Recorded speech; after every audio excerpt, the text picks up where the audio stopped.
अस्सलाम वालेकुम। मैं हूं नादिया अनवर और उम्मीद करती हूँ आप सब खैरियत से होंगे नाजरीन। और आज जो है हमारे जो है ओरिएंटेशन क्लास है टेक्निकल कोर्स की। और ये कोर्स जो है जैसे कि आप लोगों को पता है कि ये कोर्स कंडक्ट करने जा रहे हैं मोहसिन हसन हाशमी साहब, जो कि टॉप लाइन सिक्योरिटीज़ में हेड ऑफ कमोडिटीज़ होते हैं। और अक्सर आप इनसे इनको हमारे चैनल पे देखते भी हैं। तो टेक्निकल के हवाले से ये हमें गाइड करेंगे, बताएंगे एक कोर्स जो है इनका क्या उसमें हमें सीखने को मिलेगा। और सारी डिटेल्स आज ओरिएंटेशन क्लास है, हम उनसे ये जानेंगे। और साथ ही साथ आप लोगों के सवालात भी लेंगे जो कोर्स से रिगार्डिंग हो। काइंडली आज हम सिर्फ कोर्स से रिगार्डिंग क्वेश्चंस को जो है हम एंटरटेन करेंगे, ठीक है। तो सबसे पहले हम इनसे पूछेंगे कि भाई इस कोर्स को जो है करने की क्या क्राइटेरिया होना चाहिए, कौन से स्टूडेंट्स हैं, क्योंकि जो स्टूडेंट्स हैं वो हर एज ग्रुप के हैं, तो वो इसमें इनरोल हुए हैं। तो बाकी जो है वो सारी डिटेल हम सर मोहसिन से जानेंगे। तो लेट्स वेलकम हिम। अस्सलाम वालेकुम सर। सलामकुम जी, कैसी हैं आप? खैरियत से? और जितने भी लोग इस मीटिंग को अटेंड करें उन सबको मेरी तरफ से सलाम। जी। और उम्मीद है कि आप सब खैरियत से होंगे। अच्छा देखिए, इस कोर्स का जो बेसिकली मकसद ये है वो है एक तरह से आप कह सकते हैं कि जो डेरिवेटिव ट्रेडिंग हो गई या जो फ्यूचर मार्केट्स हो गई या स्टॉक मार्केट हो गई, ग्लोबल मार्केट्स हो गई, उनके अंदर जो है वो बेसिकली अवेयरनेस होनी चाहिए। और ख़ास तौर पे देखिए, दो पहलू होते हैं मार्केट्स के। एक होता है फंडामेंटल एनालिसिस, दूसरा होता है टेक्निकल एनालिसिस। फंडामेंटल जो है वो सारा डिपेंड करता है कि मार्केट के वो कोई भी स्टॉक हो या कोई भी चीज हो, कमोडिटी हो चाहे करेंसी हो, उसकी इन डेप्थ अंदर किस तरह बेसिकली मैकेनिक्स किस तरह काम कर रही हैं। और टेक्निकल एनालिसिस बेसिकली क्या होता है? टेक्निकल एनालिसिस ये होता है कि आप जो पास्ट ट्रेंड्स हैं उसकी प्राइस किस तरह उन खबरों के ऊपर, उन फंडामेंटल्स के ऊपर, जो एक्सटर्नल फैक्टर्स हैं उन सबको किस तरह उसकी जो है वो इम्पैक्ट कर रही होती है। तो हम बेसिकली उसके पास्ट को देखते हुए आगे प्रिडिक्ट करते हैं कि क्या आप उसका पास्ट को देखते हुए उसकी जो ट्रेंड्स थे, उनका क्या बिहेवियरल पैटर्न था, उस चीज को देखते हुए मार्केट आगे किस तरह रिएक्ट कर सकती है। तो ये बेसिकली एक टेक्निकल एनालिसिस होता है। उसके अंदर बेसिकली जो है वो डिफरेंट टेक्निक्स होती हैं। एक थोड़ा सा उसमें आपको किन चीज़ों का ख्याल रखना चाहिए, क्या उसकी बेसिक लर्निंग्स होती हैं, ये सब जो है वो एक चीज उस पे जो है वो एक कोर्स उस कवर करेगा। अच्छा, सबसे इम्पोर्टेंट चीज ये है कि जो इस कोर्स का बेसिक मकसद है वो ये है कि यहाँ पर हम ज्यादा से ज्यादा लोगों को ट्रेन कर सकें। और उसमें ट्रेन ये कर सकें कि आप कोई भी स्टॉक हो गया, दुनिया का कोई भी फाइनेंशियल प्रोडक्ट हो गया, आप अगर इवन आपको अगर उसके फंडामेंटल्स नहीं भी पता, आप उसका चार्ट खोलें, उसके डेटा जो उसके बेसिकली नंबर्स हो गए उनको आप देखें, उसकी प्राइस ट्रेंड्स को देखें, और आप एटलीस्ट आप जो है ना आपको एक बेसिक आइडिया हो जाए कि उसकी गोइंग फॉरवर्ड प्राइस हो क्या सकती है, किधर चल रही है, कौन से की लेवल्स हैं, और उस पे आपको क्या डिसीजन लेना है।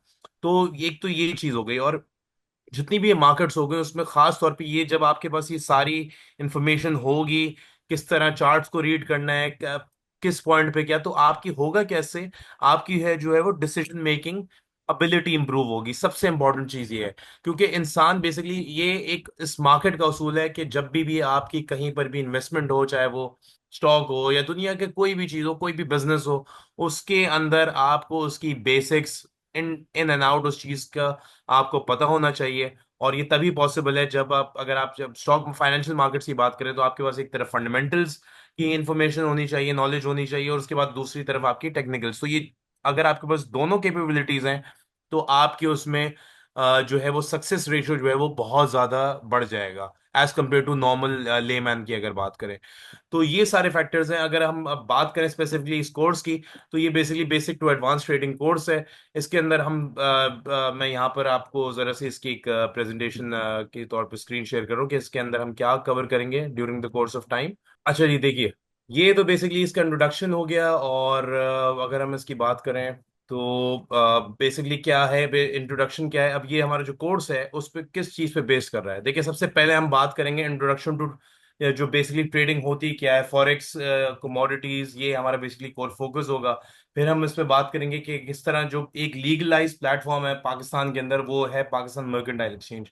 उसके अलावा बहुत सारे बाहर के ब्रोकर्स हैं जो कि वो ऑपरेट कर रहे हैं, बट वो एक तरीके से जो है वो देखा जाए तो वो इलीगल अकाउंट होते हैं। और उसमें ये है कि आपके पैसे लूज होने की प्रोबेबिलिटी बहुत ज़्यादा बढ़ जाती है, क्योंकि कभी भी जो है वो FIA की तरफ से जो है वो उनके अगेंस्ट अगर लीगल एक्शन ले लिया गया तो आपके पैसे, क्योंकि अगर उनके पास डिपॉजिटेड होंगे, तो उनके अगर यहाँ ग्लोबली पाकिस्तान के अंदर अगर उनके अकाउंट जो है वो फ्रीज हो गए, तो आपके फिर पैसे एक तरह से फंस गए और ना आप कहीं उसके ऊपर कोई एक्शन ले सकते हैं। तो इस वजह से जो है पाकिस्तान, जैसे पाकिस्तान स्टॉक एक्सचेंज है, उसी तरह पाकिस्तान मर्केंटाइल एक्सचेंज है, जो कि फॉरेक्स और कमोडिटीज का एक जो है लीगलाइज प्लेटफॉर्म प्रोवाइड करता है। और सबसे बड़ी इंपॉर्टेंट चीज ये है कि पाकिस्तान मर्केंटाइल एक्सचेंज जो है वो कस्टोडियन है इन्वेस्टर्स के फंड्स का। कस्टोडियन इन द सेंस कि किसी भी ब्रोकर जो पाकिस्तान मर्केंटाइल एक्सचेंज के अम्ब्रेला के अंडर काम कर रहे हैं, वो बेसिकली एक तरह से सिक्योर्ड है। कोई भी ब्रोकर कहीं पर भी जो है वो अगर फॉर एग्जांपल डिफॉल्ट करता है, तो वो उनके जो इन्वेस्टर का पैसा है वो सिक्योर्ड है। वो मर्केंटाइल एक्सचेंज क्योंकि उन्हीं के अकाउंट में डिपॉजिट कर रहे हैं, तो वो at any given point of time वो जो है वो उसको विड्रॉ कर सकते हैं। तो ये चीज़ है। फिर उसके बाद हम जो इसमें ट्रेडिंग व्यू, जो कि ग्लोबली से एक रिकग्नाइज्ड पोर्टल है, जहाँ पर दुनिया के सारे जो है स्टॉक्स हो गए, कमोडिटीज हो गए, क्रिप्टो हो गए, मार्केट, उन सब के जो है वो लाइव जो है वो चार्ट्स जो है वो हम व्यू कर सकते हैं। उसमें हिस्टोरिकल डेटा भी मौजूद होता है। तो ये चीज़ करेंगे। फिर उसके बाद तीसरी चीज़ पे हम तीसरे पॉइंट पे आ जाते हैं, जो हमारा टॉपिक होगा ट्रेडिंग माइंडसेट। जब भी आप ट्रेड कर रहे होते हैं तो उस पे बेसिकली होता क्या है, आपका माइंडसेट क्या होना चाहिए। देखिए, इन्वेस्टमेंट जो है वो कभी भी आपको इमीडिएट बेसिस के ऊपर, पहले तो आपको ये माइंड क्लियर करना है कि आपने इन्वेस्टमेंट अगर कर रहे हैं तो आपके गोल्स क्या हैं। गोल्स आपके डिफाइंड होने चाहिए। क्या आप शॉर्ट टर्म के लिए बिल्कुल ट्रेड करना चाह रहे हैं? देखिए, अपनी जो भी पोर्टफोलियो का आप उस हिसाब से डिवाइड करेंगे। अगर आप शॉर्ट टर्म करना चाह रहे हैं, मीडियम टर्म या लॉन्ग टर्म, या आप बेसिकली इंट्राडे ट्रेड के लिए जो है वो आप अपनी इन्वेस्टमेंट कर रहे हैं, तो ये आपका पहले तो आपको एक माइंडसेट अपना डेवलप करना होगा। दूसरी चीज आती है माइंडसेट के अंदर, सबसे इंपॉर्टेंट चीज ये है कि देखें, जितनी भी इन्वेस्टमेंट होती है दुनिया में, कोई सा भी आप बिजनेस करें, उसके लिए आपको सबसे ज्यादा अपनी एक जो है वो अपने अंदर पेशेंस डेवलप करनी होती है। एक अपने अंदर सब्र तहम्मुल के साथ उस पहले तो उस चीज को आप स्टडी करें।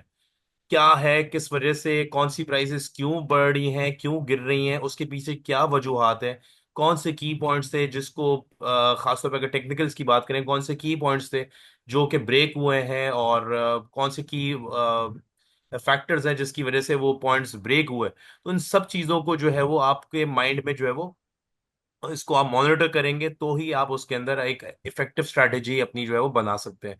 तो ये हो गया। फिर उसके अलावा देखिए, जब भी एक ट्रेडिंग का, खासतौर पे इन्वेस्टमेंट का अगर टेक्निकल एनालिसिस की बात करें, उसका एक उसूल है कि आप जब भी ये ह्यूमन इमोशन जब भी आता है किसी भी इन्वेस्टमेंट के दरमियान, यानी फर्ज करें, मैं आपको एग्जांपल दूं, अगर मैंने अपने पैसे इन्वेस्ट किए हुए हैं, ठीक है जी। अब मैं एग्जांपल देता हूँ आपको, गोल्ड के अंदर मैंने फॉर एग्जांपल, मैं लोगों को एक जो है वो अ, अपना एक एनालिसिस बना रहा हूँ, ठीक है जी। अच्छा, ये आप कहीं पर भी इसको पढ़ेंगे तो ये बुक्स के अंदर जितने भी जो बड़े ऑथर्स हैं, खासतौर पर जो वो है ह्यूमन बेसिकली साइकोलॉजी पे जिन्होंने काम किया है, उनकी तरफ से एक कैटेगोरिकली चीज मेंशन है कि जब भी आपका अपना पैसा लगा हुआ होता है, तो आप जो है कहीं ना कहीं एक बायस आ जाता है आपके अंदर। तो और वो बेसिकली इमोशंस ट्रिगर करता है। फॉर एग्जांपल, मेरा अगर पैसा लगा हुआ है और वो ऐसा पैसा लगा हुआ है कि उस पे अगर कहीं लॉस होगा, तो जो है वो मेरे लिए एक बहुत कंसर्निंग चीज हो जाएगी। फर्ज करें, अब मेरा एक पोर्टफोलियो मैं बता रहा हूँ, मैं फॉर एग्जांपल मैंने लगाया 50 लाख रुपए, ठीक है जी, मार्केट के अंदर कोई से भी, और वो मेरी जिंदगी की जमा पूंजी है। ठीक है, मैंने पूरी जिंदगी 50-60 साल काम करके मैंने वो 50 लाख रुपए जमा किया, मैंने इकट्ठे एक मार्केट के अंदर लगा के उसमें एक प्रोडक्ट के अंदर जो है वो अपना पोर्टफोलियो बिल्ड कर लिया, और मैंने high leverage position, risky position ले ली। अब होगा क्या उससे कि देखिए, जब भी हाई रिस्क की पोजीशन लूंगा, तो होगा क्या कि प्राइस जरा सा भी नीचे आएगी तो मुझे खौफ सबसे पहले आएगा कि यार 50 लाख यही थे मेरे पास, और मेरी तो जिंदगी की जमा पूंजी है, तो ये अगर चले गए तो मैं तो बिल्कुल सड़क पे आ जाऊंगा। तो जैसी ये अब ये हो क्या रहा है, बेसिकली आपके इमोशंस ट्रिगर होने शुरू हो गए। एक फेयर आ गया आपके अंदर, आपके जब से फेयर आया आपके अंदर एक इमोशंस ट्रिगर होने शुरू हो गए। अब होगा क्या, आप कॉन्स्टेंटली स्क्रीन के सामने आके बैठ जाएंगे, आप देखते रहेंगे भाई प्राइस बढ़ रही है, प्राइस गिर रही है, प्राइस। तो हो क्या रहा है, आप एक तरह से एंजाइटी होगी आप, और उसमें मैं 1000% श्योरिटी के साथ कह रहा हूँ कि होगा क्या, या तो आप ब्रेक इवन पे जैसी प्राइस आएगी आप वहीं पर पोजीशन काट देंगे, या फिर क्या होगा, आप हाई के ऊपर बाय कर लेंगे, या फिर जो है वो आप अपनी जो है वो बिल्कुल जो है वो लॉस एक सर्टेन अमाउंट जाएगा तो आप वो और वहीं पर ही लॉस बुक कर लेंगे। और फिर होगा क्या, जब आप इस तरह की फ्रीक्वेंट ट्रेड्स करेंगे तो होगा इवेंचुअली आपको लॉस ही। जो 50 लाख है वो शायद आपके रह जाएंगे 30 लाख या 35 लाख, जो भी आपकी एक रिस्क एपेटाइट है। अब उसके बाद आप कहेंगे यार छोड़ो भाई, ये मेरे बस की काम, ये मेरा बस का काम नहीं है, और फिर बैड माउथिंग एक शुरू हो जाती है कि यार ये तो मार्केट ही ऐसी है। तो ये सारे फैक्टर्स हैं। अब देखें इसमें आपने क्या किया कि आपने मार्केट को स्टडी नहीं किया आपने। पहली बात तो ये कि कोई भी इन्वेस्टमेंट जब इंसान करता है तो उसमें एक सर्टेन रिस्क वो लेता है। पहले तो वो देखता है कि इसमें रिस्क कितना है, कितना मुझे रिवॉर्ड मिलेगा, क्या इसकी पॉसिबिलिटीज है, मैं किस टाइम पे कर रहा हूँ। सबसे इंपॉर्टेंट फैक्टर है टाइम। यानी फर्ज करें गोल्ड की प्राइसेस किसी ने अगर 2015 में अगर जैसे कि गोल्ड की प्राइसेस $1,000 1050 के पास ट्रेड कर रही होती 10 साल पहले, तो उस वक्त क्या था कि फंडामेंटल्स बिल्कुल ही गोल्ड के अलग थे। और फर्ज करें लोग उस वक्त 1050 पे भी खरीदते हुए जो है वो डरते थे। लेकिन अगर आप उसका एक जो उस वक्त अगर आप किसी ने स्टडी करके गोइंग फॉरवर्ड के आगे क्या रिस्क हो सकते हैं, इन्फ्लेशन किस तरह बढ़ी क्या है, तो किसी ने अगर लॉन्ग टर्म के हवाले से पोजीशन उस वक्त बिल्ड की होगी, तो ऑब्वियसली वो आप देखें उनके तो गेन्स तकरीबन 3x हो चुके हैं। कहने की बात ये, अभी भी अगर हम उसको हम बात करते हैं, जैसे प्राइस गोल्ड की इस वक्त $3250 के ऊपर ट्रेड कर रही है। अब फॉर एग्जाम्पल कोई अगर यहां पर पोजीशन लेगा या कोई अगर थोड़ा सा वेट करेगा, तो अब उसमें जमीन आसमान का फर्क है। यहां पर अगर आप प्राइस परचेज कर रहे हैं ऑल टाइम हाई के ऊपर और आप एक हाई रिस्क की पोजीशन ले रहे हैं, तो उसमें होगा क्या, आपने अगर सारी चीजों को, अगर तो आपने कैलकुलेटेड रिस्क लिया है तो वेल एंड गुड, बिल्कुल लेना चाहिए। लेकिन अगर आपने कहा है कि भाई मैं लॉन्ग टर्म के लिए पोजीशन बिल्ड कर रहा हूँ, ऑल टाइम हाई के ऊपर आप खरीद रहे हैं, और आपके माइंड में ये है कि यार यहाँ से बढ़ के जो है वो गोल्ड की प्राइसेस तो बढ़ना ही है, और ये गोइंग फॉरवर्ड आगे अगले साल 2 साल के अंदर जो है वो 3 साल के अंदर ये 3500 4000 5000 तक ही चली जाएगी। तो फिर आपने एक चीज देखिए, आपने एक चीज सोच के पोजीशन ली है, तो फिर आपको साथ में उसके रिस्क भी पता होना चाहिए कि भाई एक चीज अगर मुसलसल 1900 से बढ़ के 3200 पे अगर आ गई, 3250 पे, तो उस वो प्राइस की जिन फंडामेंटल्स की वजह से बढ़ी है, वो जब भी ईज ऑफ होंगे तो प्राइस के अंदर थोड़ी सी एक करेक्शन आएगी। और ये मार्केट का उसूल है कि इसको मैं एग्जांपल इस तरह देता हूँ कि आप टेनिस बॉल की एग्जांपल लें। टेनिस बॉल को आप जितनी जोर से जमीन पे मारेंगे उतनी जोर से वो बाउंस करेगी और उतनी जोर से वो वापस नहीं जाएगी। तो ये दुनिया की हर मार्केट का उसूल है। चाहे आप हमारी लोकल स्टॉक मार्केट का कोई भी शेयर ले लें, हमारा इंडेक्स देख लें, दुनिया की कोई भी स्टॉक मार्केट ले लें, कोई भी स्टॉक ले लें, कोई डेरिवेटिव मार्केट वाला उठा लें, ये हर चीज के ऊपर एप्लीकेबल है। चीज क्यों? क्योंकि उसमें ह्यूमन एलिमेंट आ गया बाइंग और सेलिंग का।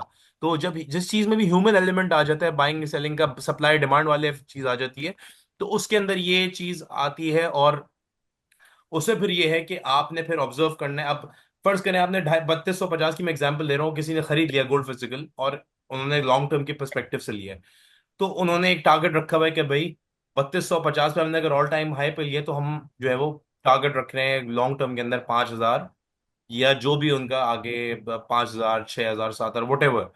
लेकिन साथ में उन्होंने अपना रिस्क भी देखा होगा कि भाई अगर हम ऑल टाइम हाई पे खरीद रहे हैं तो प्राइसेस क्योंकि 1900 से स्ट्रेट बगैर किसी किसी मेजर करेक्शन के बढ़ रही हैं, तो गोइंग फॉरवर्ड अगर मैं लॉन्ग टर्म के लिए पोजीशन ले रहा हूँ तो लॉन्ग टर्म के अंदर डेफिनेटली प्राइस नीचे भी आएगी। तो क्या अगर वो नीचे आती है तो क्या मेरे पास उस वक्त लिक्विडिटी मौजूद होगी कि मैं जो है उस वक्त जो है वो अपने जो है वो अपनी जो 3200 की ऑल टाइम हाई की प्राइस है उसको मैं थोड़ा सा बेहतर कर सकूं? या क्या मेरे पास इतनी गुंजाइश होगी कि मैं जो है वो नीचे अगर प्राइसेस ड्रॉप होती है एक सर्टेन, चाहे वो हो सकता है वो 1900 तक वापस भी आ सकती है प्राइसेस, तो क्या मैं बर्दाश्त कर सकता हूँ वो एक सर्टेन लॉस? अगर फर्ज करें 3250 की प्राइस अगर हम देख रहे हैं, ठीक है, अगर मैं मिसाल लेता हूँ 1 आउंस की प्राइस 3250 है, ठीक है, वो ड्रॉप होकर 1900 आ जाती है, ठीक है, 3250 का मतलब ये हो गया तकरीबन $3000, 3 3,500 तक, 10 लाख मिलियन हम इसको लगा लेते हैं। तो मिलियन की चीज अगर फर्ज करें ड्रॉप होके ऑलमोस्ट 6 लाख पे अगर आ जाती है, तो 4 लाख का क्या वो लॉस बेयर कर सकता है? गोइंग फॉरवर्ड अगर वो 5000 लॉन्ग टर्म के लिए होल्ड करके भी बैठ रहा है, तो क्या उसको कोई परेशानी तो नहीं होगी अगर उसको इमीडिएटली वो बेचनी पड़ गई चीज? तो क्या ऐसा तो नहीं है कि उसका लाइक बहुत उसको नुकसान उठाना पड़ जाएगा? तो अगर तो नहीं है तो बिल्कुल वो फिर फेयर का एलिमेंट माइनस हो जाएगा उसके इन्वेस्टमेंट के डिसीजन में से। जब फेयर का एलिमेंट माइनस हो गया तो वो जो एक इमोशंस जो कि उसको टेक ओवर करते हैं, वो चीज काफी हद तक न्यूट्रलाइज हो जाएगी। और अगर उसके पास फॉर एग्जांपल लिक्विडिटी मौजूद है कि प्राइसेस अगर नीचे आती हैं, तो मैं दोबारा इसको बाइंग जो है वो कर सकता हूँ की लेवल्स के ऊपर। क्योंकि ऐसा नहीं है कि मार्केट को उसूल है, अगर मार्केट की प्राइसेस गिरे जा रही हैं तो वापस कभी बढ़ेंगी नहीं। तो ग्लोबली कहीं पर भी अब जैसे आजकल के हालात चल रहे हैं दुनिया के, तो जंगों जो है की तरफ वो मामला जा रहे हैं। तो मेरे हिसाब से गोल्ड, अगर मेरा पर्सनल व्यू ले, तो गोल्ड की प्राइसेस वक्ती तौर पे थोड़ी सी करेक्शन आ सकती है कमिंग मंथ्स के अंदर, लेकिन इवेंचुअली गोल्ड की प्राइस ने बढ़ना ही है। क्योंकि जिस तरह मॉनेटरी ईजिंग हो रही है, और उसके अलावा जो है वो जंगें चल रही हैं, रशिया यूक्रेन हो गया, और अब तो खैर ये मिडल ईस्ट के अंदर भी मामले, तो ये सारे फैक्टर्स आ जाते हैं। तो ये माइंडसेट, ट्रेडिंग माइंडसेट आपका ये बताता है कि भाई आपका क्या अप्रोच है टुवर्ड्स इन्वेस्टमेंट अपनी। तो ये हर बंदे का रिस्क एपेटाइट जो है वो अलग होती है। तो उसमें आपको कोई भी इन्वेस्टमेंट डिसीजन लेने से पहले एक डिसीजन मेकिंग ये करनी होगी कि क्या आपने, देखिए, कभी भी आप कोई चीज परचेज करें, ये मेरी पर्सनल रिकमेंडेशन है कि एक हमेशा पॉजिटिविटी को ना देखें। जरूर देखें, मतलब एक अपना प्रॉफिट टेकिंग तो टारगेट आप रखें, लेकिन सबसे पहले आप ये देखें कि प्राइस अगर आपके अगेंस्ट आ गई तो कितना आप उसमें लॉस बेयर कर सकते हैं। क्योंकि जब आपका लॉस कैलकुलेटेड होगा तो वो आपका जो फेयर है ना, क्या कहते हैं, इन्वेस्टमेंट डिसीजन लेते हुए कि लूजिंग का, वो आपका फेयर खत्म हो जाएगा। जब आपका लूजिंग का फेयर खत्म हो गया तो फिर आपके जो डिसीजन मेकिंग है वो स्ट्रांग रहेगी। तो अगर आपकी इस मार्केट्स के अंदर पेशेंस है आपके अंदर, और आपकी डिसीजन मेकिंग स्ट्रांग है, तो आप, और आपके पास सबसे इंपॉर्टेंट चीज कैलकुलेटेड, आपने पोजीशन अपनी इन्वेस्टमेंट की हुई है। कैलकुलेटेड इन्वेस्टमेंट का मतलब ये है कि आप जो भी आपका इन्वेस्टमेंट साइज है उसको आप 5 हिस्सों में डिवाइड करें। इनिशियली कभी भी एक वक्त में आप पूरी अपनी 100% इन्वेस्टमेंट किसी भी एक चीज में ना डालें। ये तो सबसे, ये तो आपने कहावत भी एक पहले सुनी होगी, never put all eggs in one basket. तो ये तो बहुत मशहूर एक कहावत है। तो ये बेसिकली उस पे होता क्या है कि आपकी जो है वो पोर्टफोलियो हमेशा डिस्ट्रीब्यूटेड होना चाहिए, ताकि उसमें वॉलेटिलिटी का आपके ऊपर इम्पैक्ट ना आए, न्यूट्रलाइज करते हुए वॉलेटिलिटी को।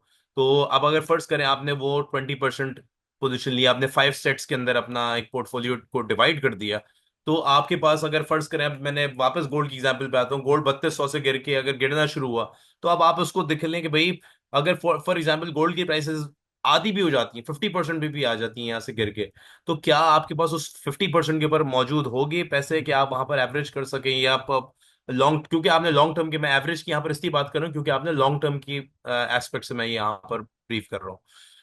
तो क्या अगर प्राइस आधी हो गई गोल्ड की, क्योंकि आपने तो टारगेट रखा हुआ है ना, आपने हाई पे परचेज किया है, तो अगर क्या 1600 आ गई प्राइस, तो क्या आपके पास गुंजाइश होगी? तो उस चीज को देखते हुए आप अपने उसको डिवाइड करें कि आपने माइंडसेट ये रखना है कि भाई इतनी इतनी आएगी। यानी फर्ज करें अगर 3200 से प्राइस आ गई 3000 पे, तो वहां पर आपने 20, या जो 20% आपने निचली पोजीशन ली थी, आपने सेकंड उसकी जो फेज है उसकी आपने आधी बाइंग कर ली। इसी तरह एक अपने उसको सेट्स, और उसके ऊपर कॉम्प्रोमाइज ना करें। अगर फर्ज करें प्राइस मार्केट जो है वो, गोल्ड की एग्जांपल दे रहा हूँ, 3200 से ड्रॉप होके समझे आप आ गई 2600 पे आ गई, तो 3200 पे आपने जो है वो 20% पोजीशन यूज की।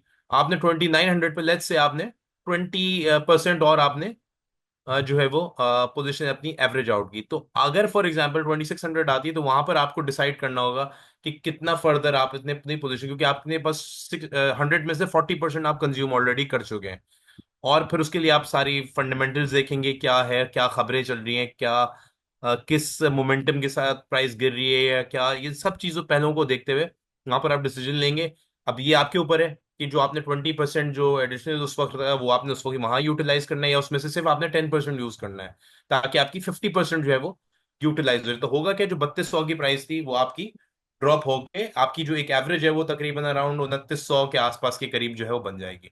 आप ये कर सकते हैं। बाकी जो आपकी 50% बचा है उसके ऊपर आपने किसी किस्म भी कॉम्प्रोमाइज नहीं करना, बिकॉज कभी किसी को नहीं पता होता बुराई आते हुए क्या है, या कोई भी इवेंट में, ब्लैक स्वान इवेंट, कोई नहीं सोच सकता था कि अभी मंडे को मार्केट हमारी पीएसएक्स जो है वो एक दिन के अंदर जो है वो 8500 पॉइंट जो है वो ड्रॉप भी हो जाएगी, और फिर रिकवर भी कर जाएगी अराउंड 4500 पॉइंट। तो ये इस तरह की बड़ी इवेंट्स आते हैं। और ये तो कुछ भी नहीं, अगर आप ग्लोबल मार्केट्स देखें तो ऑयल की फिर मिसाल आती है। ऑयल की प्राइसेस जो है वो नेगेटिव के अंदर चली गई थी कोविड के अंदर। तो इस तरह कोविड एक सेल्फ इटसेल्फ एक बहुत बड़ा एक ऐसा इवेंट था कि जो हम सब ने, किसी ने भी अपनी जिंदगियों में सोचा भी नहीं था कि दुनिया इस तरह से लॉकडाउन के अंदर चली जाएगी। तो इस तरह के इवेंट्स के अंदर अगर आपके पास उस वक्त लिक्विडिटी मौजूद है, तो उस वक्त जिन जिन के पास थी उन्होंने फॉर्च्यून्स बनाए जब मार्केट्स जो है वो कोविड के बाद रिकवर हुई हैं। तो ये अब उसमें, और जिसने डर के भाई मार्केट लाइक गिरी और उन्होंने सब अपनी एक ही रेट के ऊपर सारी पोजीशंस कर ली, तो वो इवेंचुअली फिर या तो लूज करके गए, या फिर उन्होंने पैनिक करके जो है वो लॉस के अंदर पोजीशन ब्रेक लूज कर दी अपनी, और फिर जब मार्केट्स रिकवर हुई तो वो फिर अफसोस करते रहे। तो ये सारी चीजें ट्रेडिंग माइंडसेट के अंदर आती हैं। और फिर पोजीशन साइजिंग की भी मैंने जैसे कि बात की, पोजीशन फिर नंबर 4 पे आ जाता है पोजीशन साइजिंग, रिस्क मैनेजमेंट। ये खास तौर पे आपको देखना होगा, ये मैंने अभी उसी के अंदर किया कि आप जो एक अपने पोर्टफोलियो उसको 5 सेगमेंट्स के अंदर या 4 सेगमेंट्स के अंदर, ये आपके अपने ऊपर डिपेंड करता है कि कितना आप रिस्क लेना चाहते हैं। तो अब ये है, और अब ये खास तौर पे पोजीशन साइजिंग और रिस्क मैनेजमेंट, ये खास तौर पे है जो इंट्राडे ट्रेडर्स हैं उनके लिए, तो ये बहुत ज्यादा इंपॉर्टेंट चीज है। फर्ज करें आप कोई शेयर ले रहे हैं एक अपने, पहले तो आप उसको देखें कि प्राइस उसकी कहाँ पर ट्रेड कर रही है, उसकी किधर की सपोर्ट्स हैं, किधर की रेजिस्टेंस पॉइंट्स है, कहाँ पर वो पॉइंट्स हैं जहां से प्राइस के अंदर जो है वो एक शार्प रैली ट्रिगर हुई है, उसके वो पॉइंट्स कहाँ पर हैं जहां से एक शार्प डिक्लाइन हुआ है प्राइसेस के अंदर। तो ये सारे फैक्टर्स जो हैं ये देख के फिर आप देखेंगे, और उसके बाद फॉर एग्जांपल अगर एक रेंज जहां पर आपको एक सपोर्ट नजर आ रही है, कहने को आपने वहां पर पोजीशन ली, तो आपने कितनी पोजीशन लेनी है। अब मैं आपको इस तरह एग्जांपल देता हूँ कि फर्ज करें गोल्ड एक आपने जैसे आपने मिलियन का एक अकाउंट है, और आपने, क्योंकि गोल्ड लेवरेज ट्रेड पे ट्रेड होता है यहाँ इंटरनेशनल मार्केट्स के अंदर। अब गोल्ड का जो 1 आउंस का लेवरेज है वो है अराउंड 20,000 का, ठीक है जी। अच्छा, 20,000 है का लेवरेज है 1 आउंस का, और 10 लाख का अकाउंट साइज है। तो अब आपने ये देखना है कि आप एक 9 लाख की चीज आप 20,000 पर ट्रेड कर रहे हैं, ठीक है जी। तो आप यानी 3% के ऊपर आप 9 लाख की चीज अगर ट्रेड कर रहे हैं पर 2.5% के ऊपर, तो क्या आपके पास गुंजाइश है कि आप जो है वो अगर प्राइस वर्स के सिनेरियो में आपके अगेंस्ट चली गई तो आप संभाल सकते हैं? बिल्कुल है, क्योंकि आप पहले तो एक चीज कवर्ड हो गई कि आपके पास उसकी एक्चुअल वैल्यू मौजूद है। ठीक है, चले आप थोड़ा सा रिस्क अपना बढ़ा रहे हैं, आप उसके अंदर पोजीशन अपनी बिल्ड करते हैं। लेट्स से एक 9 लाख की चीज है, आपने पास तो अकाउंट में 10 लाख मौजूद है। अब आप फॉर एग्जाम्पल, हम इसको इस तरह ले लेते हैं कि चले आप हाईली रिस्क पोजीशन आप लेना चाह रहे हैं, आपका अकाउंट साइज है 1 लाख का, ठीक है जी।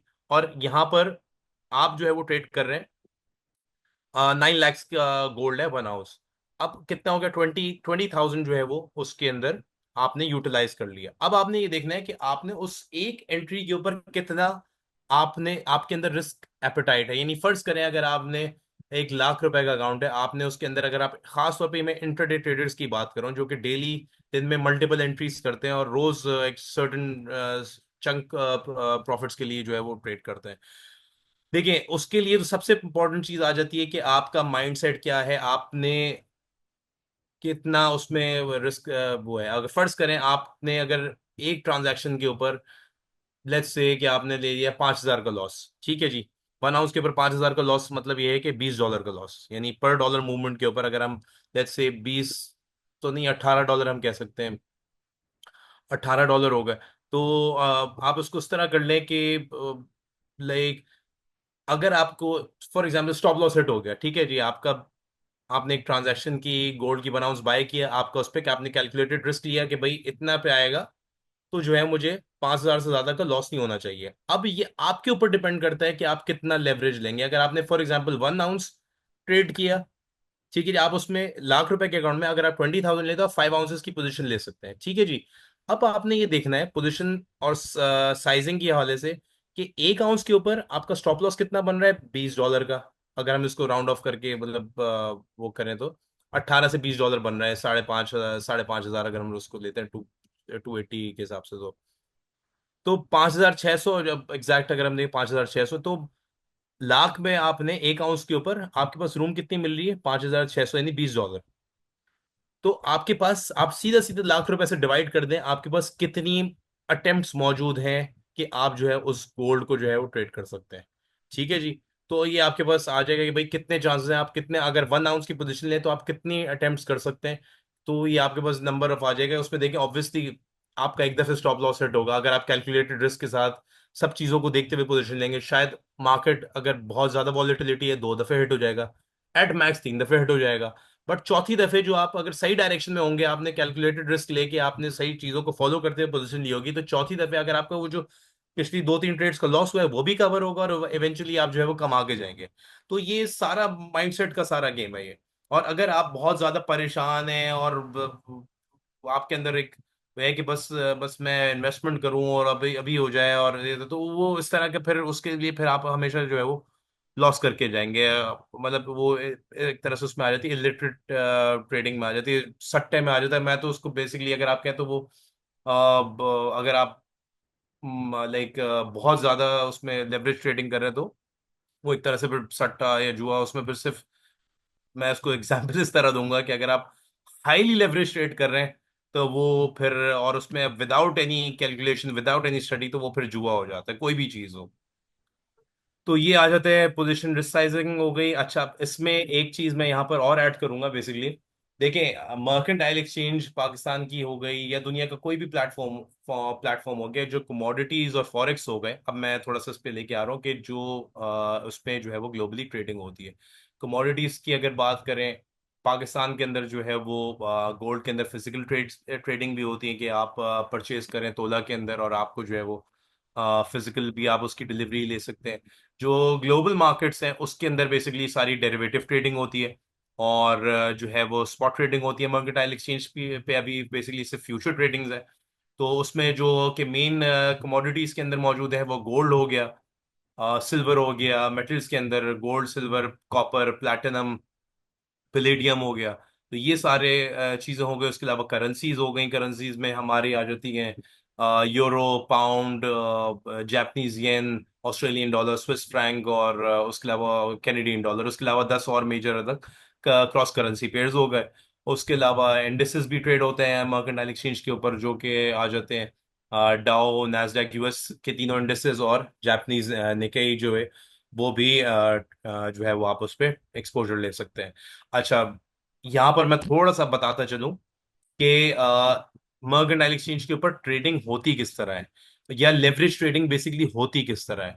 यानी अब फर्ज करें, अब जितने भी जो प्रोडक्ट्स इस वक्त ट्रेड हो रहे हैं मर्केंटाइल एक्सचेंज के ऊपर, उसमें बेसिकली क्या है कि उन्होंने हर एक प्रोडक्ट को जो है स्पेसिफिक एक परसेंटेज जो है वो दे दिए कि इतने परसेंट के ऊपर आप जो है वो उसका एक सर्टेन पैसे रखवा के जो है वो आप ट्रेड कर सकते हैं। यानी अगर मैं गोल्ड की मिसाल लूं, तो गोल्ड का जो मार्जिन मार्जिन होता है कि मैं इस पे अभी आ रहा हूँ, मैं आपको सिर्फ पहले बता दूं कि वो ट्रेडिंग किस तरह होती है। कि लेवरेज ट्रेडिंग होती है, उसमें जो प्रोडक्ट्स मैंने अभी आपको हाईलाइट किए उनके ऊपर, और होता क्या है कि एक सर्टेन हर प्रोडक्ट की एक स्पेसिफिक अलग परसेंटेज होती है। उतने पैसे अगर आपके मौजूद है अकाउंट में, तो आप उस प्रोडक्ट को ट्रेड कर सकते हैं। अच्छा, अब मैं आता हूँ मार्जिन या लेवरेज ट्रेडिंग होती क्या है बेसिकली। अब लेवरेज ट्रेडिंग क्या है, फर्स्ट करें, अब मैं यहाँ पर गोल्ड की एग्जांपल ले रहा हूँ। गोल्ड ग्लोबली जो इस वक्त ट्रेड हो रहा है उसकी प्राइस चल रही है, लेट्स अज्यूम $3200। ठीक है जी। $3200 की अगर आप बात करें, तो ये किस तरह इसका मार्जिन कैलकुलेट होगा। मार्जिन होता क्या बेसिकली, मार्जिन ये होता है कि फर्ज करें एक चीज की वैल्यू अगर जो भी उसकी in terms of real value बन रही है, उसके एक सर्टेन परसेंटेज यानी बयाना आप रखवा के उस चीज को आप ट्रेड करने के लिए एलिजिबल हो जाते हैं। अब यहां पर मैं आपको जरा से इसकी वर्किंग दिखाता हूँ। अच्छा जी, देखिए इसकी वर्किंग क्या है। जैसे फर्ज करें गोल्ड की प्राइस इस वक्त चल रही है 3250, हम ले लेते हैं। फ्राइडे को जो क्लोज हुई 3250 हुई। इस वक्त अगर हम इसको ले लें रुपी वैल्यू, अगर देख लें गोल्ड की जो यूएसडी पी के आ रहा है उसको हम ले लेते हैं 280। तो ये हमारे पास क्या आ गया गोल्ड की, क्या आ गई हमारे पास रुपी वैल्यू, ये बन जाती है 3250। अच्छा जी, देखिए अभी जैसे मैंने बताया कि इसकी जो मार्जिन बेसिकली क्या है, अब ये तो हो गई जो $3250 के अंदर जो हम यूएसडी पी के आर ले रहे हैं, तो 1 आउंस की रुपी वैल्यू हो गई 9,10,000 रुपए। अब मर्केंटाइल एक्सचेंज क्या कर रहा है, प्रोवाइड कर रहा है जिस तरह ग्लोबली मार्केट्स के अंदर होते हैं आपके पास, आपको लेवरेज पे अगर आप कर रहे हैं तो 9,10,000 का अगर आपके पास 2.5% मौजूद है, तो आपके पास जो है वो इसमें आप ट्रेड कर सकते हैं तकरीबन, इसको हम कर देते हैं 0.025। तो ये बन जाता है तकरीबन, इसका बन जाता है अराउंड 22,750। तो ये जो मार्जिन, ये बेसिकली कहलाता है मार्जिन। यानी इसका जो इनिशियल मार्जिन कहलाता है, यानी आपके अकाउंट के अंदर अगर 22,750 रुपये मौजूद है, तो आप 1 आउंस ऑफ गोल्ड जो है वो ट्रेड कर सकते हैं, यानी जिसकी रियल वैल्यू है 9,10,000 9,10,000 रुपए। तो ये अब देखें, आप अगर 9,10,000 रुपए की चीज अगर 22,000 में ट्रेड करें, तो फिर तो आपको अपना एक सबसे इंपॉर्टेंट चीज जो आपको यहाँ पर नजर आ रही है वो ये कि ये हाईली रिस्की इन्वेस्टमेंट है। और जब आप किसी भी रिस्की इन्वेस्टमेंट में कर रहे होते हैं तो उसका रिटर्न भी बहुत ज्यादा होता है। और उसका फिर आपको अपना जो है वो, क्योंकि उसका रिस्क आता है, तो आपने उसका रिस्क को एलिमिनेट करना है जो है वो केयरफुल डिसीजंस लेके। तो ये सारी चीजें आ जाती हैं मार्जिन ट्रेडिंग के अंदर। और गोइंग फॉरवर्ड अगर इसको हम देखेंगे, फिर उसके बाद जो नेक्स्ट इसका होगा कि बेसिकली टेक्निकल एनालिसिस होता क्या है, और फिर कौन से उसके अंदर बेसिकली इंडिकेटर्स यूज होते हैं, फिर उसके बाद सपोर्ट एंड रेजिस्टेंस क्या होती है, प्राइस एक्शन बेसिकली क्या होता है, कैंडल स्टिक जो हम देखते हैं पैटर्न्स के, उसके एक खास पैटर्न्स होते हैं कि कौन सी अगर हमें पैटर्न्स अगर नजर आ रहे हैं कैंडल्स के बनते हुए, तो वो क्या इंडिकेट कर रहे हैं। क्या आइदर वो एक ब्रेकआउट इंडिकेट कर रहे हैं, या तेजी इंडिकेट कर रहे हैं, या मंदी इंडिकेट कर रहे हैं। इसी तरह फिर एक चार्ट का बेसिकली पैटर्न होता है, यानी अगर वो काफी सारी कैंडल्स का एक एक सर्टन एक फॉर्मेशन बना रही हैं, तो उसका क्या है गोइंग फॉरवर्ड कमिंग के अंदर। फिर सेंटिमेंट एनालिसिस क्या होगा इसमें, कि किस तरह बेसिकली हम जो है वो आगे किस, क्या तेजी का सेंटिमेंट है, मंदी का सेंटिमेंट है, और क्या वो फैक्टर्स हैं जो कि इन सेंटिमेंट्स को डेवलप कर रहे हैं। फिर उसके बाद जो है वो ऑर्डर ब्लॉक्स और ब्रेकर ब्लॉक्स क्या होते हैं, ये कुछ मार्केट के स्ट्रक्चर्स होते हैं जो कि हम इंडिकेट करते हैं कि कहाँ पर लिक्विडिटी मौजूद है, जहां पर वो लिक्विडिटी स्वीप हो सकती है। फिर उसके बाद मार्केट स्ट्रक्चर क्या होगा, कि क्या तेजी का स्ट्रक्चर बन रहा है, मंदी का स्ट्रक्चर बन रहा है, लिक्विडिटी क्या होती है। और फिर बेसिकली एंड में हमारा जो लास्ट टॉपिक होगा वो ट्रेंड रिवर्सल्स का, कि अगर मार्केट बिल्कुल क्रैश हुई हुई है और वहां से किधर से वो पॉइंट से जाके, या कि वो क्या इंडिकेशन है जहां से मार्केट हमें जो है एक तरह से रिवर्सल्स जो है वो हम ट्रैक कर सकते हैं। जैसे गोल्ड अभी ऑल टाइम हाई पर ट्रेड कर रहा है, तो यहाँ पर अगर इसके अंदर ऐसी क्या मूवमेंट आती है कि हमें पता चले कि भाई अब हाई रजिस्टर टॉप लग चुका है और अब जो है वो ट्रेंड इसका रिवर्स हो रहा है, करेक्शन जी। जो है वो गोइंग फॉरवर्ड अच्छा आ सकती है। तो ये सर। सारी चीजें, तो बस मैं यही कह रहा था कि उसमें देखें जो बात कर रहा था मैं कि लिक्विडिटी मार्जिन बेसिकली होता क्या है, मार्जिन कैलकुलेशन बता रहा था कि किस तरह। वही तो अब इसमें होता क्या लेवरेज ट्रेडिंग के अंदर, कि लाइक फॉर एग्जांपल अगर आपके जैसे एक गोल्ड की वैल्यू है 22,750 हमारे पास 2.5% के हिसाब से। अब इसी तरह हर प्रोडक्ट को एक मर्केंटाइल एक्सचेंज ने एक स्पेसिफिक परसेंटेज दी हुई है मार्जिन की, हम्म। उसकी रुपी वैल्यू के हिसाब से। तो जब उसकी रुपी वैल्यू के हिसाब से अगर एक सर्टेन परसेंटेज के, जैसे हमने गोल्ड को दिखाया 22,750 इसकी जो है वो वैल्यू बन रही थी। तो अब किसी के पास अगर अकाउंट के अंदर 22,750 मौजूद है, तो यानी वो बयाना रख 22,750 के एवज वो एक आउंस की जो भी प्राइस चल रही है उस पर वो ट्रेड कर सकते हैं। अब इसकी मैकेनिक्स क्या है, कि जैसे फर्ज करें, एग्जांपल दे रहा हूँ यहाँ पर, किसी ने अगर गोल्ड 3,250 पे अगर एक आउंस परचेज कर लिया, ठीक है जी, और उन्होंने 22,750 रुपए जो है वो अपने अकाउंट में डिपॉजिट किए थे, और उन्होंने एक आउंस परचेज कर लिया। अच्छा, मार्जिन ट्रेडिंग के अंदर सबसे इंपॉर्टेंट चीज क्या है, कि किसी जो आपके मार्जिन की परसेंटेज है वो आपने हर वक्त एट एवरी कॉस्ट वो आपने मेंटेन रखनी है। यानी जो बयाने की परसेंटेज है वो उतने पैसे आपके अकाउंट में हर वक्त मौजूद होने चाहिए। अगर 1 रुपए भी उससे नीचे होगा तो वो नेगेटिव में जब आपकी बाइंग पावर आएगी, तो इसका मतलब यानी अगर फर्ज करें 22,750 आपने डिपॉजिट किए, आपने एक आउंस परचेज कर लिया, तो अब आपकी बाइंग पावर क्या हो गई, जीरो, क्योंकि आपने एक आउंस परचेज कर लिया। Excuse me. तो अब आपकी बाइंग पावर जीरो हो गई। अब फॉर एग्जांपल प्राइस जितने भी फर्ज करें गोल्ड $1 नीचे चला गया, तो होगा क्या कि आपके जो 22,750 उसमें से $1 की प्राइस यानी 280 रुपए जो है वो माइनस हो जाएंगे। इसी तरह जितना भी आपके अगेंस्ट जाती रहेगी प्राइस, वो आपके 22,750 के अंदर से माइनस होते रहेंगे पैसे। अच्छा, अब ये एक सर्टेन रूल मर्केंटाइल एक्सचेंज ने मेंशन किया हुआ है, रखा हुआ है, कि जो है वो उन्होंने एक ऑटो लिक्विडेशन थ्रेशोल्ड जो है वो प्लेस किए हुए 50% के ऊपर। अच्छा, 50% के ऊपर क्या मतलब है, कि यानी अगर कोई 22,750 का बयाना रखवा रहा है, तो उसके अकाउंट में अगर फर्ज करें और पैसे उसके पास नहीं मौजूद है, तो उस अगर वो प्राइस गोल्ड की उसके अगेंस्ट आई, तो वो लॉस जो है उसका 50% जैसी अगर उसका लॉस होगा, और उसके पास मजीद पैसे नहीं, तो एक्सचेंज ऑटोमेटिकली उसकी पोजीशंस को लिक्विडेट कर देगा इस अमाउंट की 50% के ऊपर। यानी 22,750 का जो भी 50% अमाउंट बन रहा है, लॉस हो के वो अमाउंट उतने पे अगर आएगा, तो एक्सचेंज उसकी पोजीशन ऑटोमेटिकली लिक्विडेट कर देगा। तो ये इस वजह से प्लेस की गई है बेसिकली, रिस्क को मिनिमाइज करने के लिए। कि ये खास तौर पर इस वजह से होता है कि फॉर फॉर एग्जांपल हम देखते हैं अक्सर मार्केट जो है वो ग्लोबल गैप से ओपन होती है ऊपर, ये गैप से नीचे क्लोज होती है। तो फर्ज करें अगर किसी ने अगर 22,500 750 रुपए अगर डिपॉजिट किए, और उसके बाद मजीद पैसे हैं ही नहीं, तो वो अगर फर्ज करें गैप से खुल के वो उसका जो इन्वेस्टमेंट अमाउंट है वो लॉस हो के 22,750 के बजाय उसको लॉस हो गया, 25,000 का लॉस हो गया। तो वो यानी अगर वो 22,750 से ज्यादा उसके पास पैसे हैं नहीं, और डिफरेंस जो भी 25,000 का अगर उसको लॉस हो गया, तो वो क्या कहलाएंगे, उसका अकाउंट जो अगर माइनस में आ जाता है वो डेबिट कॉल है। तो वो डेबिट कॉल को रोकने के लिए, और वो फर्ज करें वो फिर लाइबल तो है ही नहीं, वो अगर फर्ज करें उसके पास पैसे नहीं है तो वो कहां से देगा, तो वो हिट किसको पड़ेगी? एक्सक्यूज मी, वो हिट पड़ती है फिर ब्रोकर्स को। तो उस चीज को मिनिमाइज करने के लिए, कि अगर किसी की बहुत ही ज्यादा बड़ी लेवरेज में पोजीशन है, तो ये मैंने बेसिक सी एग्जांपल ली, तो इस तरह तो करोड़ों के अंदर अगर मार्केट्स गैप से खुल जाए तो करोड़ों के अंदर लॉसेस फिर होते हैं।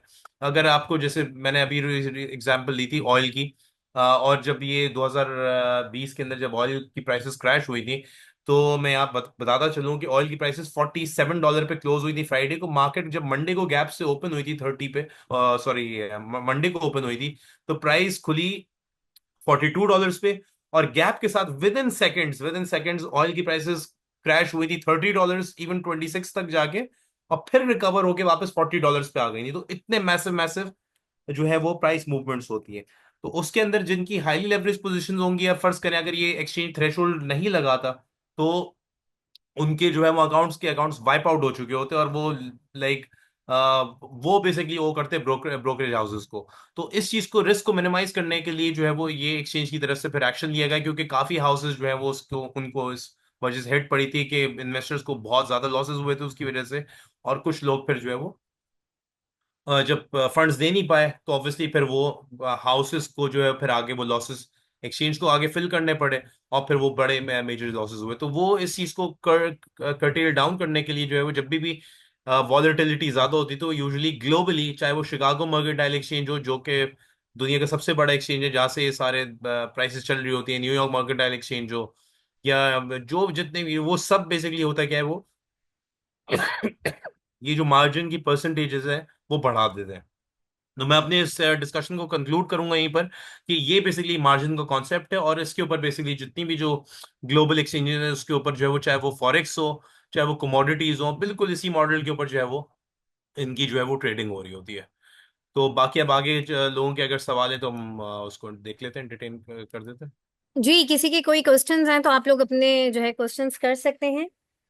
जी समी, अपना सवाल कीजिए प्लीज। जी पहले आवाज नहीं आ रही थी, अब आप आ रही है आवाज। अच्छा चलें, जी जी, अपना सवाल करें। जी। अच्छा, ये जो है फर्स्ट क्लास है तो उसमें जरा बहुत ही बेसिक किस्म का क्वेश्चन है। जी अगर जी सर उसका आंसर कर सकें कि जी देखें, कोई भी हम चीज जो डेली लाइफ में हम ज्यादातर एक्सपर्ट के पास जाते हैं, डॉक्टर के पास, जो भी हमारी बीमारी या मेडिसिन लेने जाते हैं, तो इसमें एक्सपर्ट्स क्यों अवॉइड कर रहे होते हैं? जहाँ तक हमें जो शुरू में हमने पढ़ा है, जितना भी हमने नो हाउ की है, इसकी मतलब हमारे एक लेमैन के तौर पे दो ही वजह समझ में आती हैं, अगर आप भी एक्सप्लेन कर सकें।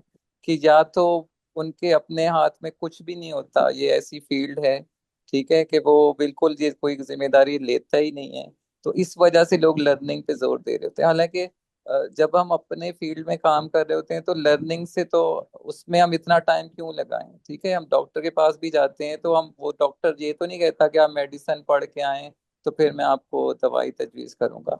तो एक्सपर्ट डायरेक्टली हमें क्यों नहीं बता देते कि ये स्टॉक्स में कर दें या इस तरह कर लें? और सेकंड क्वेश्चन ये है कि जो आप मर्केंटाइल एक्सचेंज की बात कर रहे हैं, तो मेरा ख्याल है जितना भी आपने टेक्निकल, ज्यादातर टेक्निकल मर्केंटाइल को ही डील करता है, या स्टॉक एक्सचेंज को भी करता होगा, लेकिन ज्यादातर आपने मर्केंटाइल बताया कि मर्केंटाइल डील करता है। तो इसकी स्टैटिस्टिक्स क्या है कि जो इसमें ज्यादातर लोग, जो हमारी समझ में आता है कि शॉर्ट टर्म ही करते हैं, तो इसकी क्या स्टेट्स हैं कि ये होल्डिंग पे भी करते हैं लोग काफी, या ज्यादातर शॉर्ट ट्रेडिंग ही इसमें होती है? Thank you. अच्छा जी, देखिए पहले तो आपका सवाल, मेरी आवाज आ रही है? जी जी सर, आ रही है। अच्छा जी समी, देखिए पहले तो आपका जो पहला सवाल था उसके हवाले से मैं खास तौर पे, देखिए टेक्निकल्स की अगर आप बात करें ना, ये आपका बहुत एक अच्छा सवाल है, और अच्छा हुआ आपने ये चीज़ हाईलाइट की है। देखिए जो आपका सवाल है ना कि क्यों, एक देखिए इसकी सबसे बड़ी वजह ये है कि देखिए मार्केट जो ग्लोबल मार्केट्स के अंदर ना, आप जितने भी देख लें, जो बेसिकली जो प्राइस मूवर्स हैं वो कौन है, दुनिया के सबसे बड़े बैंक्स हो गए, जैसे जेपी मॉर्गन, डॉयशे बैंक हो गया, जितने भी जो बड़े हेज फंड्स हो गए अगर आप देखें, तो ये इनके बिलियंस और ट्रिलियंस ऑफ डॉलर्स के एक्सपोजर्स होते हैं। ठीक है जी, तो टेक्निकल एनालिसिस भी जो है ना आपको प्रोवाइड करेगा, वो बेसिकली क्या होता है, आप पास्ट को देखते हुए आगे और बिहेवियर को प्राइस के देखते हुए आप जो है वो आगे उसका फ्यूचर प्रिडिक्ट करते हैं। तो कोई भी अगर मैं ये नहीं कहूंगा कि इसकी 100% एक्यूरेसी होती है। इसकी एक्यूरेसी मेरे नज़दीक, मुझे तकरीबन 10 साल से ज़्यादा हो गए इस फील्ड के अंदर, तो मैंने इसकी एक्यूरेसी जो देखी है वो एट मैक्स आप जो स्ट्रेच कर सकते हैं वो तकरीबन एट मैक्स 80% कर सकते हैं। कभी भी अगर इस तरह की इवेंट्स को देखें, होता क्या है बेसिकली, अब फर्ज करें मैंने आपको एक गोल्ड की एक जो है वो ट्रेड कॉल दी। ठीक है, अब जो प्राइस मूवमेंट के हिसाब से फॉर एग्जांपल और उसके जो भी हम इंडिकेटर्स को मॉनिटर कर रहे हैं, अब हमारे पास तो वो इनसाइड इंफॉर्मेशन ना आ सकती है ना कभी आएगी, क्योंकि अब फर्ज करें किसी को अगर कोई जो ब्लैक रॉक फंड हो गया, दुनिया के सबसे बड़ा जो ब्लैक रॉक हो गया, वैनगार्ड ग्रुप हो गया, इस दुनिया के सबसे बड़े फंड्स हैं और इनके पास ट्रिलियंस ऑफ डॉलर की लिक्विडिटी है। जब ये फर्ज करें अगर ये अपना कोई ऑर्डर डालेंगे, और यहाँ पर देखें ना, मैं हो गए, आप हो गए, यहाँ से अगर कोई बड़े से बड़ा इन्वेस्टर भी होगा तो कितने आउंस खरीद लेगा वो? 1 लाख, 2 लाख। इनके ऑर्डर जब होते हैं वो मैसिव, इतनी मैसिव लिक्विडिटी होती है कि वो आपको बॉट प्राइस ऐसे मूव करती है कि आपको बटन दबाने का मौका नहीं होता, और वो कभी भी उस चीज हो सकती है। फर्ज करें अब मैंने आपसे कहा कि कोई इकोनॉमिक नंबर्स आए, यूएस के नंबर्स आए, ठीक है जी, और उस हिसाब से नंबर्स आप अक्सर बल्कि खुद भी नोट करते होंगे कि कोई भी नंबर्स आते चाहे वो इंटरनेशनल मार्केट्स के हों या हमारी लोकल मार्केट्स के हों, आप सबकी एक ऑब्जर्वेशन होगी कि भाई ये कोई किसी स्टॉक का रिजल्ट आया, तो प्राइस उस रिजल्ट आने के बाद जो है प्रॉफिट टेकिंग शुरू हो जाती है, हालांकि रिजल्ट बहुत ज्यादा पॉजिटिव होता है। तो जितने भी जो ये बड़े बैंक्स हो गए, जितने बड़े फंड्स हो गए, इनके पास कुछ ना कुछ सोर्स ऑफ इनसाइड इंफॉर्मेशन होती मौजूद है। जब इनके पास इनसाइड इंफॉर्मेशन होती है तो देखें, जब पब्लिक हारेगी तो कोई कमाएगा ना, या जब पब्लिक, अगर सारी पब्लिक कमाने लगेगी तो फिर तो बड़े ये जितने बड़े बैंक्स ग्लोबली हैं ये तो कमा ही नहीं सकते फिर। तो होता है बेसिकली क्या है कि इनके पास लिक्विडिटी इतनी मौजूद होती है कि कभी भी लेवरेज पोजीशन जब आपके पास है, तो वो लेवरेज के जो है वो किसी भी डायरेक्शन में प्राइस को मैनिपुलेट कर सकते हैं।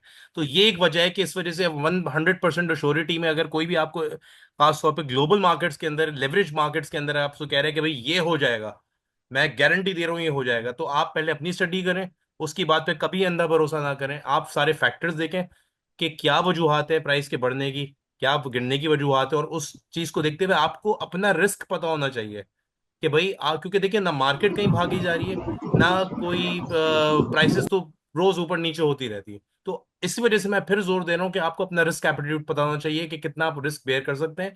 आपने अगर कैलकुलेटेड रिस्क लिया होगा और फर्ज करें आपको स्टॉप लॉस हिट करके मार्केट वापस बढ़ गई, तो वो होता क्या है बेसिकली कि वो अब जो बड़े फंड है उनको सबको पता है कि भाई कहाँ कहाँ लोगों के किधर स्टॉप लॉसेस हैं, कहाँ है, तो वो होता क्या है बेसिकली, में आपने सुना होगा अक्सर मैं लिक्विडिटी स्वीप करने की बात करता हूँ।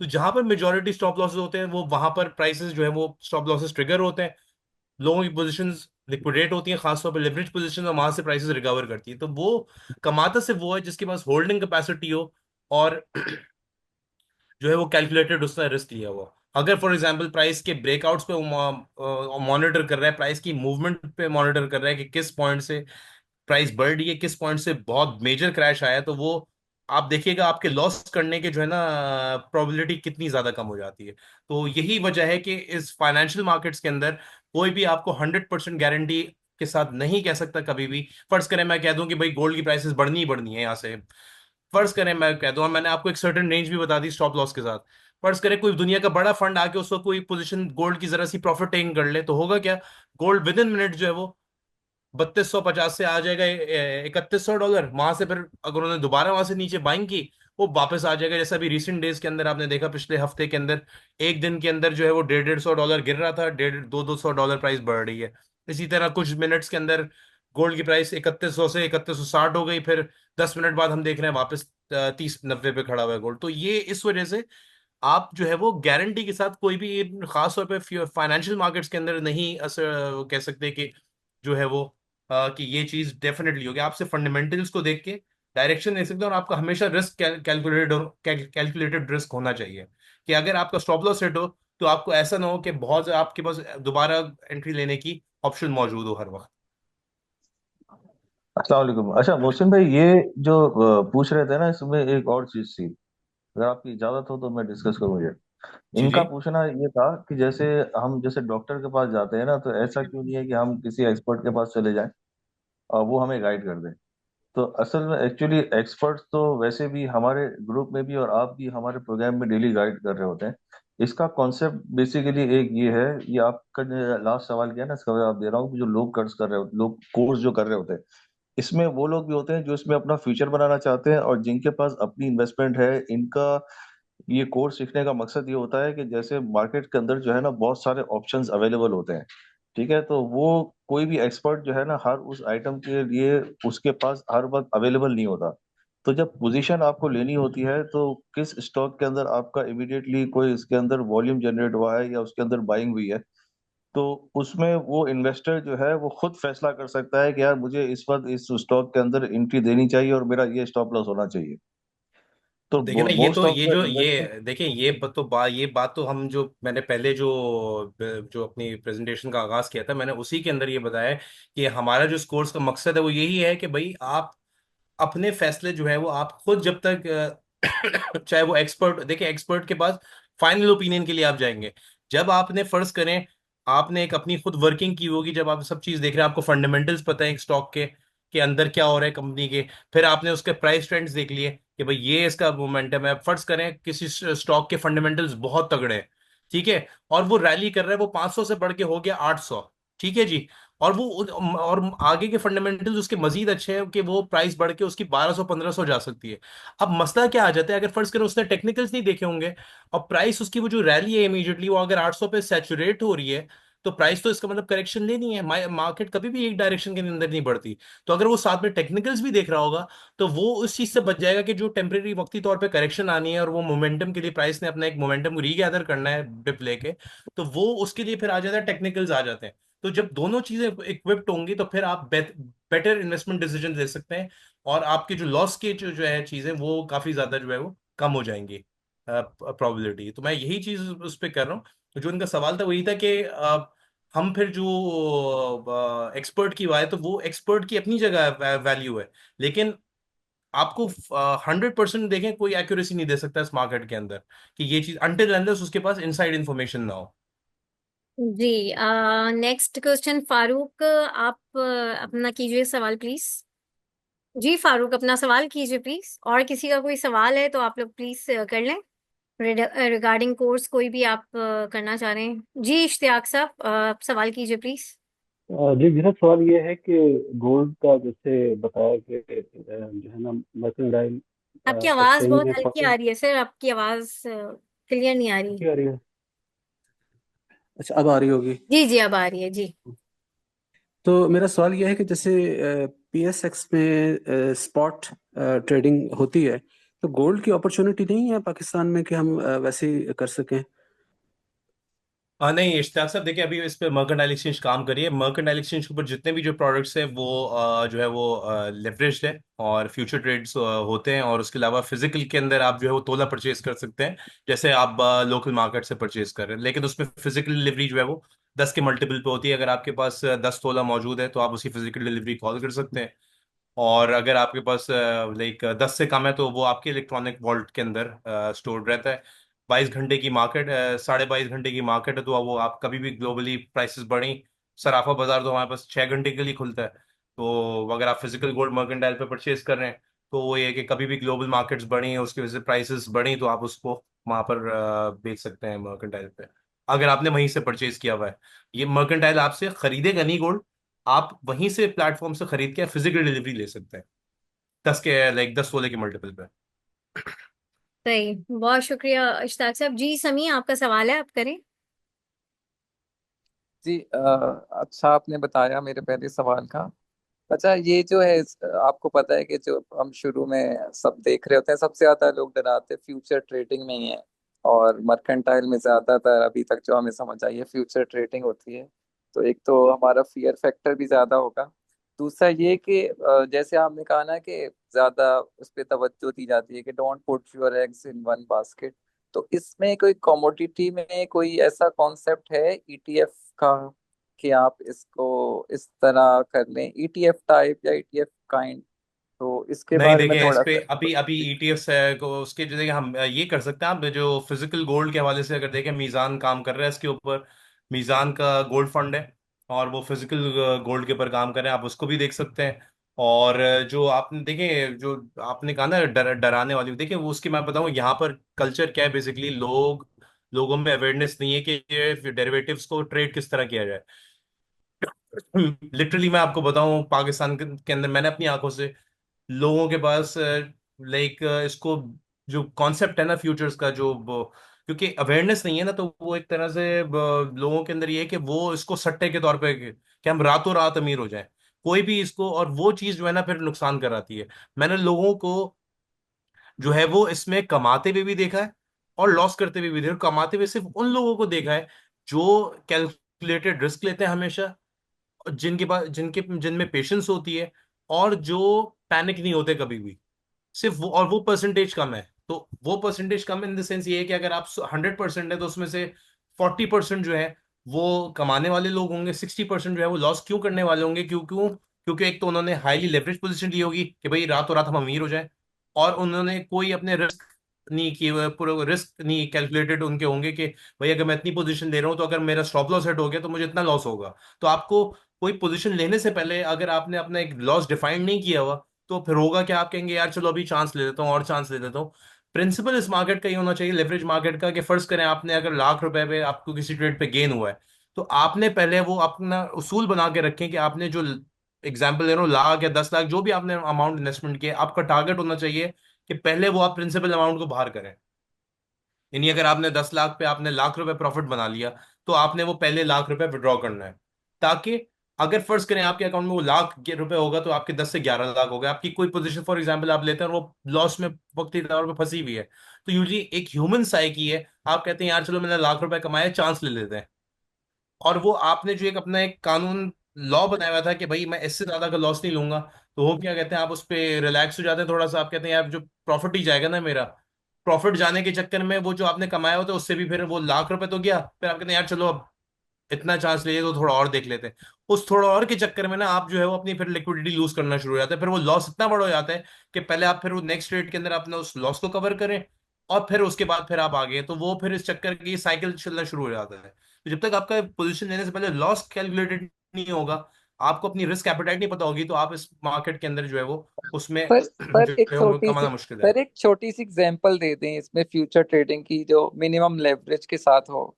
बेशक वो लॉस की हो, लेकिन चलें प्रॉफिट की दे दें। आपकी आवाज कट कट के आ रही है, सॉरी। जी, मैं कहता कि अगर आप छोटी सी एग्जांपल दे दें इसकी फ्यूचर ट्रेडिंग की, जो मिनिमम लेवरेज के साथ हो, और बेशक वो लॉस की हो, लेकिन चलें आप प्रॉफिट की दे दें इसमें एक एग्जांपल कोई रियल। भाई देखें, आप जैसे अगर आप बिल्कुल मैं छोटी सी एग्जांपल दूं, अगर हाईली आप रिस्क की पोजीशन ले रहे हैं, अभी मेरा एग्जांपल भी है। आप फर्ज करें आपने ₹1,00,000 डाले, ठीक है। ₹1,00,000 पे आप डाले, आप कितने ट्रेड कर सकते हैं, मैंने एग्जांपल आप हिसाब लगाया 22,000 के हिसाब से आपने, आप टोटल लगाएं तो आप तकरीबन 4 आउंस ट्रेड कर सकते हैं लाख के ऊपर। ऐसे ही है, ठीक है। अब आपने पे, यानी आपको पर डॉलर की मूवमेंट पे आपको $4 का नफा या नुकसान होगा। $4 के कितने हो गए, मतलब समझे आपके हो गए 900, नहीं, $4 आपके बन गए ₹1,160, ₹1,120 हो गए। तो आपको यानी पर डॉलर पे 1,120 का लॉस होगा। अब अगर फर्ज करें आपने ₹1,00,000 डिपॉजिट किया है और आप फुल एक्सपोजर पे पोजीशन ले रहे हैं अपनी, ठीक है जी, तो यानी आपको पर डॉलर पे कितना, $4 का गेन या लॉस हो रहा है। अब फर्ज करें आपकी रिस्क एपेटाइट है कि भाई आपने दिन के जो है वो एक ट्रेड के ऊपर आपने 5,000 से ज्यादा का लॉस नहीं करना, तो आपका स्टॉप लॉस क्या हो गया फिर, इररिस्पेक्टिव के जो है वो उसकी सपोर्ट कहाँ है या उसकी की पॉइंट कहाँ है। आपने फर्ज करें चांस लिया 3250 के ऊपर, ठीक है। अभी आप, मैं साइड लाइन कर रहा हूँ कि उसकी सपोर्ट का है, उसकी रेजिस्टेंस का है। आपने फुल एक्सपोजर पे ₹1,00,000 डाल के 4 आउंस की आपने पोजीशन ले ली, यानी कितने की, आपने 36 लाख की पोजीशन ले ली 1,00,000 के ऊपर, ऐसी है। तो आपको पर डॉलर के ऊपर गेन कितना होगा, ₹1,120 का, यानी, और लॉस भी इतना ही होगा। अगर फर्ज करें अब आपका लॉस की आपने उस दिन की कैपेसिटी एक रखी है कि भाई 5,000 से ज्यादा का लॉस ना हो, तो आप अब 1,120 को डिवाइड करते हैं 5,000 से, तकरीबन $4.5 के करीब बना। तो अगर आपने 3250 पे आपने खरीदा, तो यानी 3245 पे आपका स्टॉप लॉस होना चाहिए। ठीक है जी। तो वो स्टॉप लॉस आपका हिट होगा तो फिर आप, अब देखें, अब इसमें एक चीज कॉन्फ्लिक्ट कहाँ आ रही है, यहाँ पर अब आपके पास मजबूरी है कि अगर आपने 5,000 का रिस्क लेना है खाली और आप फुल एक्सपोजर पर रख रहे हैं तो सिर्फ आपके पास $5 की गुंजाइश है।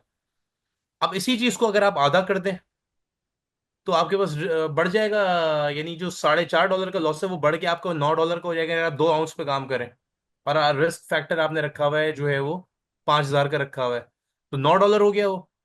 अब अब आप ये देखें, जब आप पोजीशन बिल्ड कर रहे हो कि 3250 है, तो इसकी सपोर्ट कहां पर है, की लेवल्स कौन से हैं, जो अगर ब्रेक होगा तो प्राइस नीचे जाएगी। अब आप करंट प्राइस है उसका डिफरेंस देखें कि उसका डिफरेंस कितना है, कि $20 है, $25 है, $10 है, $5 है।